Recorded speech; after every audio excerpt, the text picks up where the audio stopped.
Olá pessoal, tudo bem com vocês? Sejam bem-vindos a mais um vídeo novo aqui no canal. E neste vídeo vamos resolver mais um exercício passo a passo. Para quem ainda não é inscrito no canal, não se esqueça de se inscrever e deixe aquele like se você gostar deste vídeo. Então bora lá para mais um exercício resolvido com C Sharp. Nesse exercício a gente vai ver estrutura de repetição, o for, e também estrutura de decisão, if e o else, né? Então aqui vamos ler o enunciado agora. Faça um programa que, dado um conjunto de n números, determine o valor, o maior valor e a soma. O menor valor, desculpa. Então aqui a gente vai ter uma lista e esta lista a gente pode deixar ela já definida com um número de elementos que a gente pode pôr aleatoriamente, né? E depois a gente vai resolver esses métodos de duas formas. Primeiro com a estrutura de decisão, né? E o laço de repetição, igual eu falei para vocês, para a gente entender o que acontece por trás. E também, no final, vou mostrar para vocês alguns métodos que já tem no C Sharp, onde evita todo o trabalho que a gente vai ter para resolver esse exercício passo a passo. Então, primeiramente, vou começar declarando uma lista. Então, list vai ser uma lista do quê? Uma lista de números inteiros. Então, lista de inteiros. Vou já aceitar a sugestão aqui do Visual Studio. Então, eu tenho um tipo de lista inteira com o nome lista, onde eu crio uma nova lista. Essa lista, eu já vou deixar definida os valores dela. Então, para a gente definir os valores de uma lista, a gente coloca o nome da sua variável, recebendo entre colchetes e os valores que a gente quer. Vou digitar valores aleatórios aqui para a gente fazer testes. Você pode digitar aí valores aleatórios de maiores, menores, tá? Não digite ordenadamente, para a gente ver o exercício na prática se ele realmente está funcionando, né? Então vamos digitar aqui 35, ponto e vírgula. Então fechou. Aqui a gente tem uma lista com 1, 2, 3, 4, 5, 6, 7, 8, 9 elementos, tá? E agora a gente vai começar a trabalhar. Vamos pensar na nossa lógica, né? Primeiramente, eu já vou declarar aqui uma variável, que é a mais fácil, de soma dos nossos valores. Então, soma, primeiro tipo dela, né? Vai ser um inteiro, porque aqui nós só temos números inteiros. Int soma igual recebendo zero. Então a gente vai iniciar nossa variável como zero. E agora a gente tem que criar duas variáveis, que é o do valor menor e o do valor maior. E como que a gente vai inicializar a nossa variável? Vamos lá, int, vamos colocar como menor. E eu vou iniciar a nossa variável pegando o primeiro elemento que a gente tem aqui na nossa lista. Então a gente coloca o nome da lista e o índice do elemento, que é o índice zero. Lembrando que quando a gente trabalha com índices no C Sharp ou em qualquer outra linguagem, esse primeiro elemento aqui não é o 1, ele começa contando do zero. Então, 0, 1, 2, 3, 4, 5, 6, 7, 8. Nós temos 9 números dentro da nossa lista, porém, como é inicializado com 0, então vai de 0 até 8, porque o 0 ele conta também. E a nossa variável maior também vai iniciar com o primeiro elemento. Por quê? Eu vou analisar todos os elementos da nossa lista para depois a gente ir assumindo essa lógica. Então, beleza, já declaramos aqui as três variáveis de forma bem simples, né? Então, agora vai ficar mais claro para vocês entenderem, né? Então, vou aqui criar o nosso laço de repetição for. Então, o nosso contador, vamos declarar aqui uma variável i, contador, iniciando com 0. Esse contador, ele já até deixou aqui a sugestão aqui para gente, né? Esse contador, ele vai contar até o final do tamanho da nossa lista. E para a gente pegar o valor final da nossa lista automaticamente, sem ter que ficar mudando na mão ou ficar contando, a gente vai colocar o contador sendo menor que o tamanho, que a lista.count. Esse lista.count, ele retorna o tamanho da nossa lista. Então, se é uma lista de 9 elementos, ele vai retornar 9 aqui, certo? E aqui vamos colocar um incremento e mais mais. E aqui a gente vai começar a nossa lógica através da nossa estrutura de decisão. Então, para ficar claro aqui, esse lista.count ele vai contar quantos elementos tem aqui e vai retornar o valor, que seria o 9, tá? A gente pode printar isso no final para a gente ver. Então, o que que a gente vai analisar? Como a gente vai percorrer toda a nossa lista, a gente vai utilizar o nosso lista, que é o nosso primeiro elemento, tanto do menor quanto do maior. Se o primeiro elemento, desculpa, que ele está. Se o primeiro elemento for menor que o menor, ele vai assumir o valor. Então a nossa variável menor vai ser igual à lista i. O que que isso quer dizer?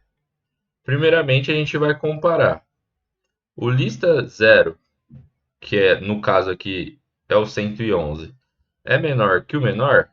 Não, eles são iguais, então ele não vai fazer nada. Quando ele partir aqui para o índice 1, ele vai estar analisando o 30. Então, 30 é menor que o 111, que a nossa variável menor está armazenando? Sim, então ele vai receber o valor do menor até encontrar o menor. Então, aqui a gente já vai seguir a mesma lógica para o maior também. Então, if lista aí, ele já até põe na sugestão aqui, né? Então, se o lista aí, que é o nosso índice, o primeiro número, sendo percorrido por ele todo, for maior que o maior, ele vai assumir o seu valor. Então, maior vai receber lista aí. Então, sem muita dificuldade essa lógica, bem simples, né? Mas para vocês entenderem, as nossas variáveis, a menor e a maior, está recebendo o valor desse primeiro. Então, a partir do segundo já começa a sua comparação. Então aqui ele em cada comparação, se o valor for maior ou menor, ele vai assumir o valor trazendo o valor para a variável.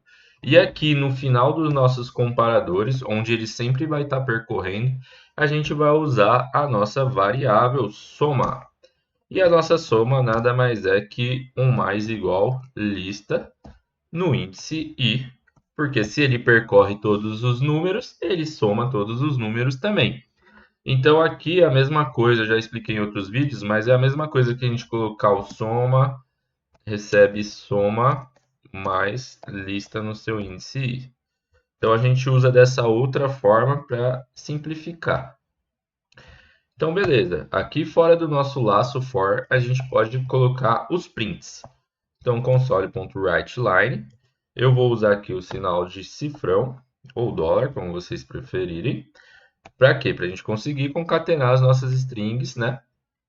Então, o maior vai ser a nossa variável maior, bem intuitivo, né? Colocar um pipe para separar. O menor vai ser a nossa variável menor. E a nossa soma vai ser a nossa variável soma. Bem simples, né? E eu vou mostrar para vocês uma forma mais simples ainda, depois que a gente ver se estiver certo, né? Vamos colocar um readline aqui para ele não fechar o nosso prompt assim que executar, né, que terminar a execução. Então vamos lá, gente. Então, aqui pela ordem, o maior tem que ser o 111 e o menor tem que ser o número 1, né? Vamos ver se deu certo o nosso exercício. Bom, então tá lá, né? Maior 111, menor número 1 e soma 405. Então aqui, lembra que a gente criou esse contador de uma forma dinâmica? Então se eu vier aqui e alterar para um número maior para a gente fazer o teste mais minucioso aí no nosso exercício, vamos ver se está funcionando de verdade, né? Vou rodar, olha lá, maior 205, menor 1. Então Vocês verem que fica bem dinâmico a gente usar isso. Senão eu ia ter que vir aqui, contar cada elemento, colocar aqui, ver se ia rodar. Então dessa forma fica bem mais simples da gente poder analisar. O nosso código fica mais dinâmico. Vamos mudar a nossa menor variável também. Vou apagar o 1, né? Agora quem tem que assumir o menor valor é o 5. Então vamos rodar para ver se está funcionando. Então tá lá, menor número 5. Então é isso, gente. Agora eu vou mostrar para vocês uma forma bem mais simples, aqui na parte de baixo mesmo. Então aqui vocês estão vendo a nossa resolução. Vou colocar aqui antes do nosso readline, colocar só um separador aqui para a gente ver. Então console.writeLine, a gente põe o nome da nossa lista e a gente põe um ponto. Olha só o tanto de coisa que aparece aqui. Então a gente consegue adicionar números através desse elemento, a gente consegue ver qual que é o maior valor utilizando isso aqui, ó, max. Então aqui ele vai retornar para a gente o maior valor. Já vou colocar as três operações que a gente fez no nosso exercício. E pro menor valor é bem intuitivo, a gente colocar um min de mínimo, né, aqui. Ele vai retornar o menor valor. Lembrando que barra barra é o comentário, então não é exibido na tela. E a gente pode fazer a mesma forma aqui para o nosso lista.sum, que é de soma. De novo, novamente muito intuitivo, né? Então bem tranquilo. Então aqui ele retorna a soma. Vamos ver se está certo até a nossa lógica aqui, né? O mínimo e máximo é fácil da gente ver, só não soma, né? Então tá lá, gente. Maior valor 205, menor valor 5 e soma 609. Então vamos resumir nosso exercício aqui em 3 linhas, né? Mas é muito importante a gente trabalhar dessa forma para a gente entender o que acontece por detrás dos panos, né? Então o exercício de hoje foi esse, eu espero que vocês tenham gostado. Se vocês gostaram, deixa aquele like, compartilha com seus amigos que estão começando aí na programação. E a área de lógica de programação é muito importante aí para a gente resolver os exercícios da melhor forma possível. Até o próximo vídeo, pessoal. Um abraço. Tchau, tchau.